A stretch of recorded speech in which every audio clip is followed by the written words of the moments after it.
Shalom, Ahab wa Baraka. First and foremost, all praise, honor, and glory belong to Yahweh, Bahashem, Yahweh Shai. All right, we're going to do a class called the Root of Sickness. Yeah, let's do that too.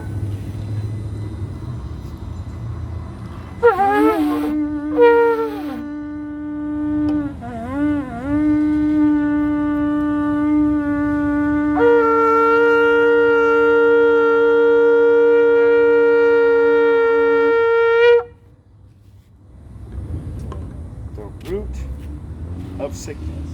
Let's start with Exodus 15 and 26.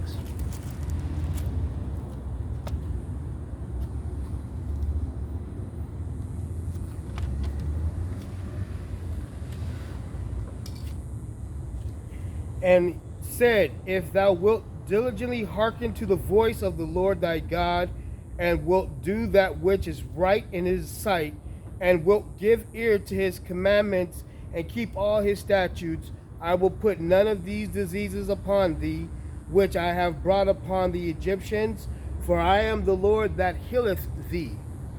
So, if we follow his instructions, we won't be like these modern day Egyptians. And I mean, anybody can flip a doll over and see where we're at. So, if we follow his instructions, none of these modern day Egyptian diseases are going to come on us, and we're not going to have to worry about them. We're already here, sealed in the covenant. He's the Lord that healeth thee. So if you aren't keeping the laws and you come into the laws, he's still going to heal you. Go ahead and give me Deuteronomy 28, and we're going to read we're going to start at 58 and 59.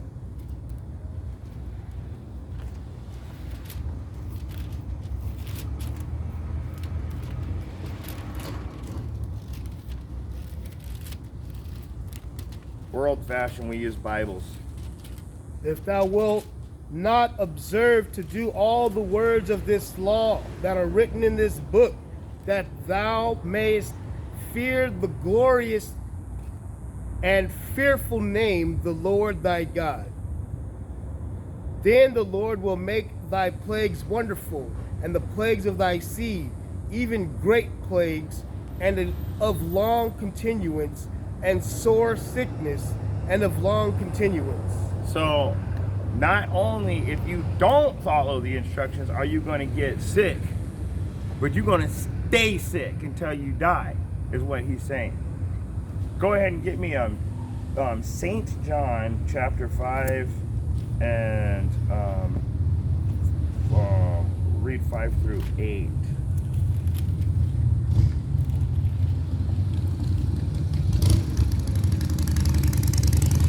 5 and 8. 5 through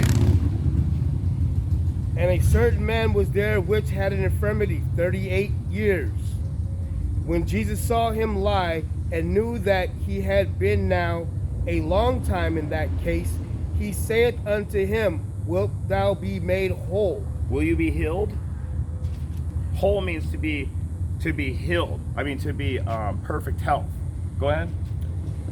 The impotent man answered him, Sir, I have no man when the water is troubled to put me into the pool, but while I'm coming, another steppeth down before me.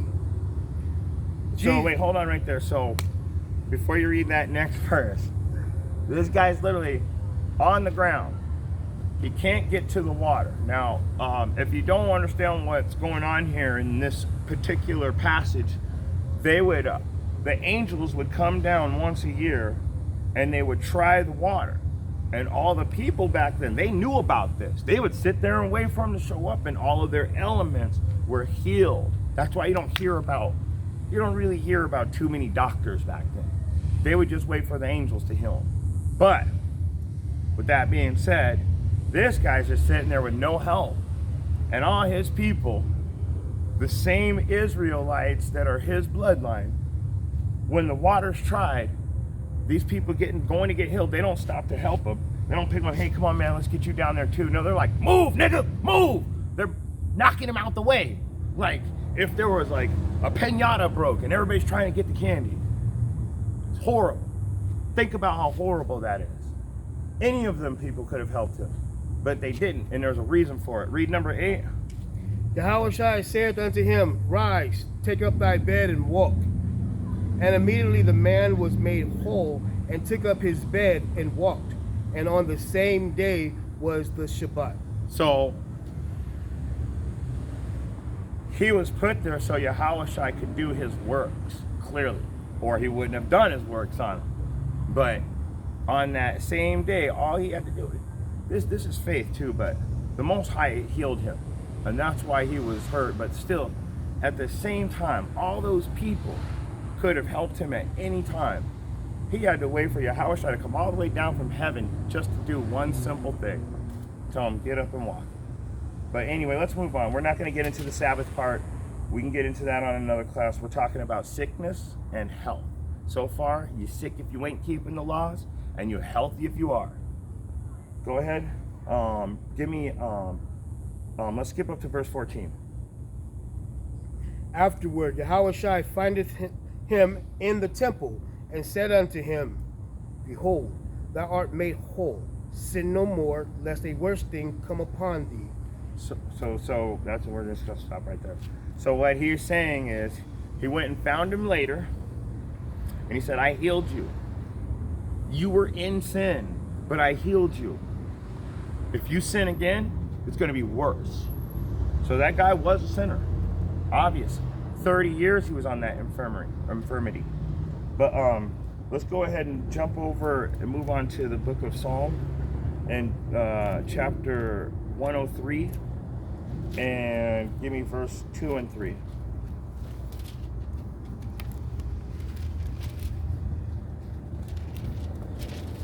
Bless the Lord, O my soul, and forget not all his benefits, who forgiveth all thine iniquities, who healeth all thy diseases. So, blessed be Yahweh, Bahashem Yahushai, because that's the only way you're going to get healed. I mean, you guys can go to the physician, you can wear your mask, you can get your shot or jab, whatever you want to call it. It's not going to help you. It's going to make you worse. The only thing that's going to help an Israelite, we're reading the Bible, so we're only talking to Israelites, about Israelites. We're doing this for Israelites, and that's all there is to it. I don't care about the other nations right now. If they walk up, I'm not going to have a conversation with the other nations and want to be their friend or anything. I only am here so I can bring out these classes and talk to the Israelites. So when he says, read it again.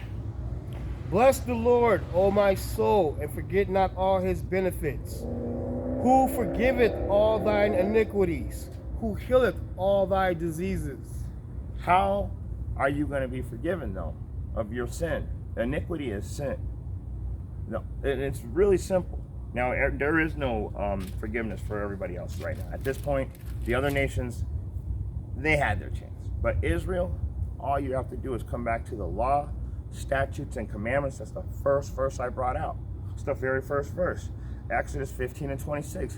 Diligently. So you got to be joyful with gladness in your heart to be able to do his works. You can't just do his works and expect a reward.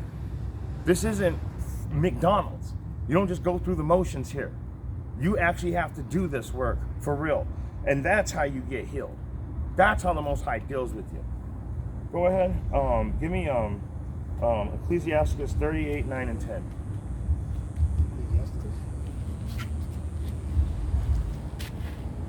It's in there somewhere.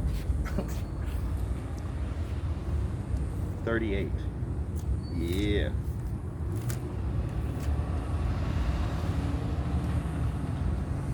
My son, in thy sickness be not negligent, but pray unto the Lord, and he will make thee whole.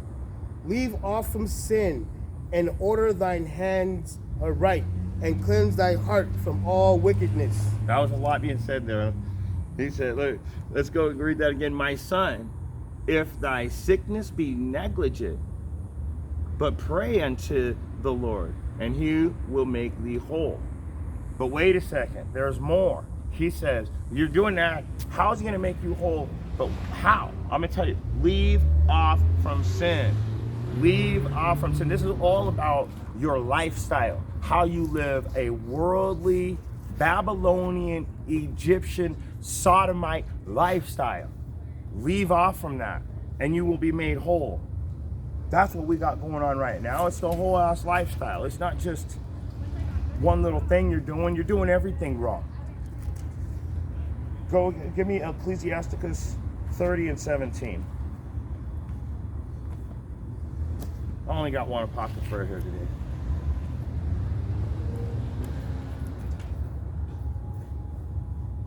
Death is better than a bitter life or a continual sickness. So we're going to leave off right there. Death is better than a bitter life. And what would a bitter life be? What would a bitter life be? A worldly life, because you, as an Israelite, are not going to get ahead in your oppressor society. They want you dead. And you're out here acting like it's going to be okay. A few more months, everything's going back to normal. It's not. And with that being said, if you have ears to hear and eyes to see, I hope you got something out of this message. Shalom.